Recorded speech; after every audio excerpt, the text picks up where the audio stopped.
Hello YouTube, back again, working with the wonders of 90s VHS technology converted to early 21st century digital. Today I wanted to go over converting, or actually reusing these old 126 film cassettes and how to get them open and reload them if you are so inclined. Now the only reason I really care about this is because when I was a kid I had a camera that took these 126 cassettes.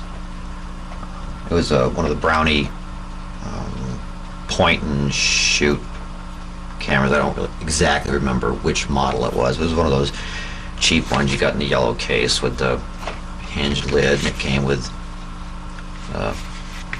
plastic point and shoot camera, a box of film, and a bunch of the old flash cubes, for those of you who are old enough to remember flash cubes.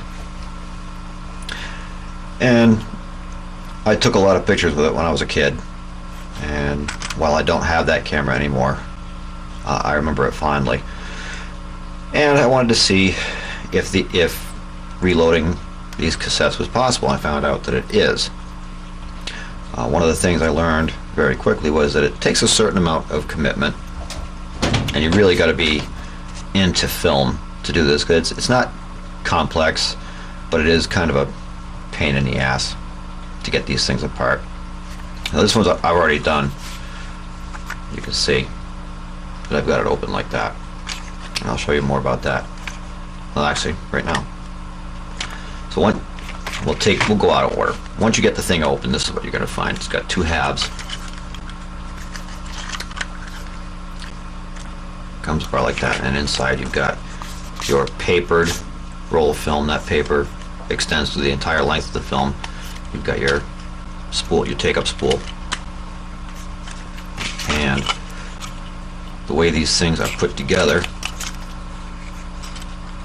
is you have what I will refer to as the female side and the male side.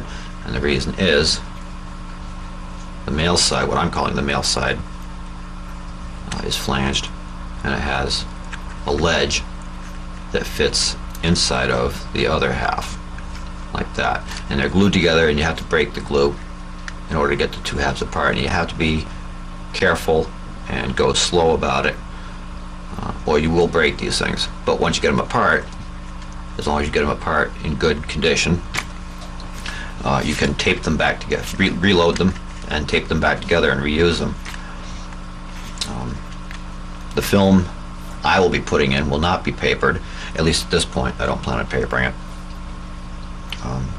So this hole right here will have to be closed up, because that's what the paper does, is it protects the film from light coming in from undesirable sources. And this end is just rolled up film and paper tucked in there, and then it winds, with the stroke of the film advance, and it pulls it through that like that. And this appears to have been a 20 exposure roll. So moving right along, I've got an unopened box of 126 film, Kodak Gold color, stating very proudly that it is new and improved, which I guess implies that the old stuff was old and lousy. I don't know what the difference is. And I don't really care about the film that's in this. This expired in '97, so probably if it's been halfway well stored, you could probably use this and get reasonably good quality pictures out of it. I don't happen to care about it. I just want the case, because in order to have this developed, at least the color film, you would have to send this out, and they in turn will break the case to get the film out. There's still places that will develop it if you have some of this stuff, and that you can find the places online. I happen to like the darkroom. They've been awesome to me for film developing. So, as I said, moving right along, you get your case, and it's a pretty basic 126 film cassette. Now online, I've only done this a few times, so I am not an authority. So if somebody else knows a better, faster, easier, softer way, by all means, put it down in the comments below. We're going to start with this, and online it says to grip your cassette with the take-up spool in your right hand and gently twist. Now the idea is you're going to break one of these seals, not the case, just the adjoining where the two halves come together. So I did this before and it worked out okay. So we're going to give this a twist and we're going to listen for a crack.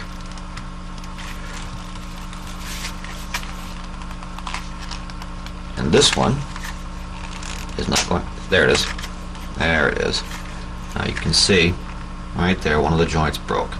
I'm going to do this a little bit not so much in real time because it took me about 20 minutes to get the last one apart. I'm just going to show you some of the basic stuff, what I did to get these things apart. So you see with the twisting you've made a gap there. Now it doesn't seem to want to pop in the other direction. So I'm going to, as I did before, just start working with what I have.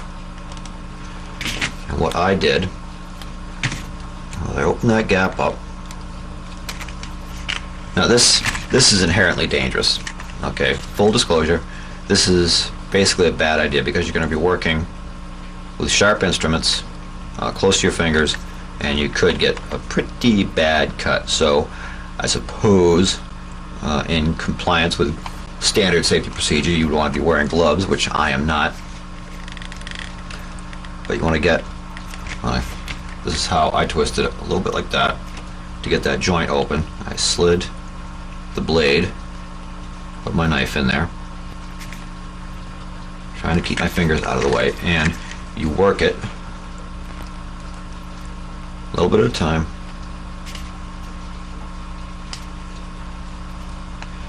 Now this is patient work. As I said, it took me about 20 minutes to get the last one apart.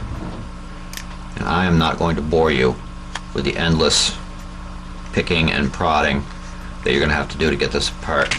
On this one, during the picking and prodding process, I cracked one of the edges. I separated this edge from this edge. You can't see it because I glued it since then, but right in there it cracked the whole length. I had to glue it back together with super glue. So you do want to have a light touch. Okay, so I've got it opened up a little bit more. Got it opened up all the way to here. Now there's a seam that runs along both edges.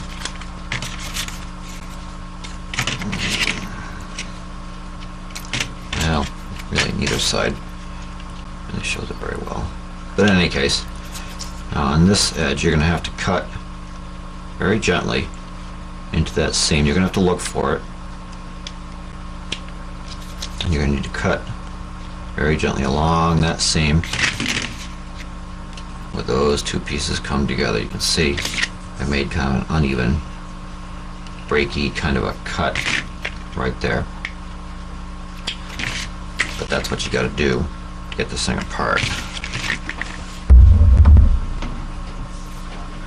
Okay, so by now I've separated most of the edges on three sides, and again, as I showed you on the other one, I got kind of an uneven break tear right there. I got a little tab I'm going to have to cut off.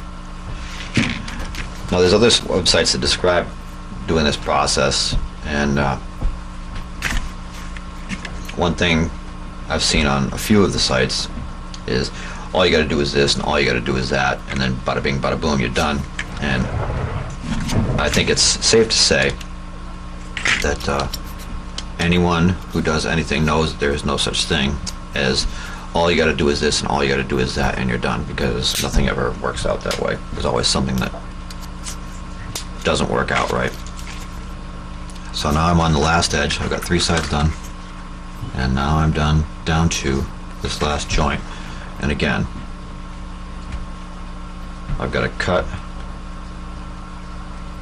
without slashing my fingers, cut along that seam, and again, you have to look for it because it's not real obvious. And this is another situation where it would be good to have a loop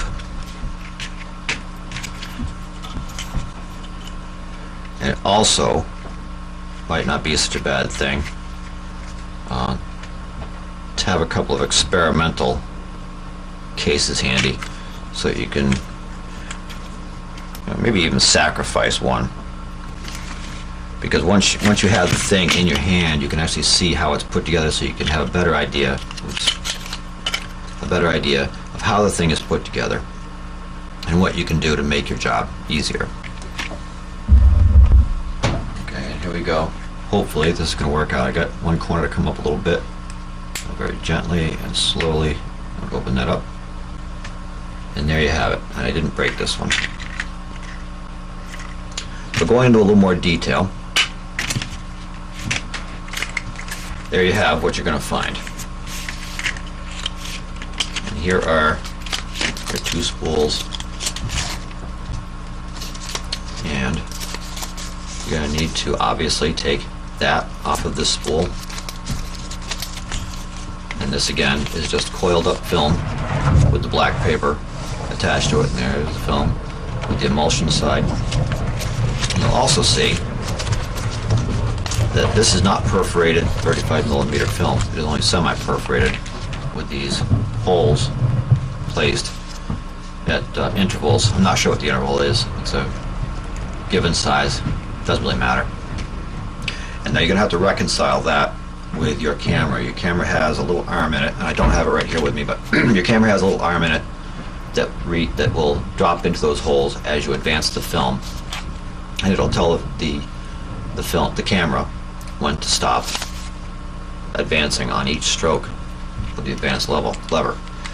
And when I get into that camera, I have a Yashica Easymatic that I'm going to be working on. And when I get to that point, I will show you what I've done to get around this, because this and your basic 35mm stock are obviously different. They are the same size, but all these holes are going to confuse the mechanism in the camera, so you're going to need to work that out.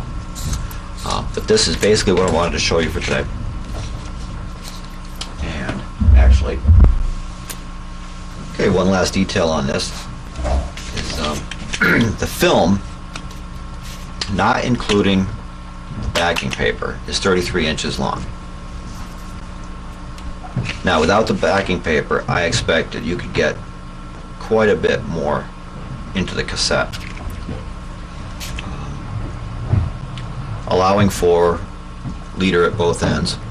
I would think that you would want at least 36 inches, maybe even 40 inches of film, because you got to get some wound up on the take-up spool, and you got to have a little tail left at the end for after your exposures are done. You want to be able to advance beyond that.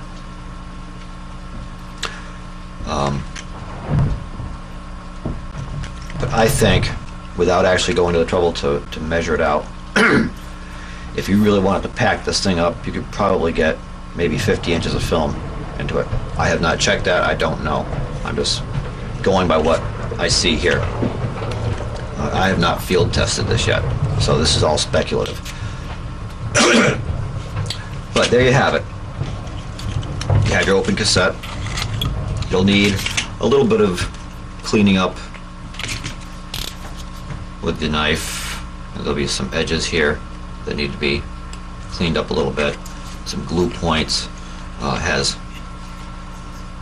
really 6 primary glue points. It's usually, in the ones that I've done so far, 2 bits of glue there, 2 bits of glue there. Now there is some also smeared along the edges. Both ends are glued. But generally, if you can get past these 2 points on the sides without breaking anything, you can wiggle your way along, prying it as you go. This time it took me maybe 15 minutes, not including the talking. So there you have it. And for now, that's really all I've got. I just wanted to go over that because I'm going to try this out. I had a lot of fun with that old Brownie camera when I was a kid, and I want to try reloading some of these and giving them another try. And I've also got a Yashica Easymatic that needs some service, so I will probably be making a video about that hopefully in the near future. So until then.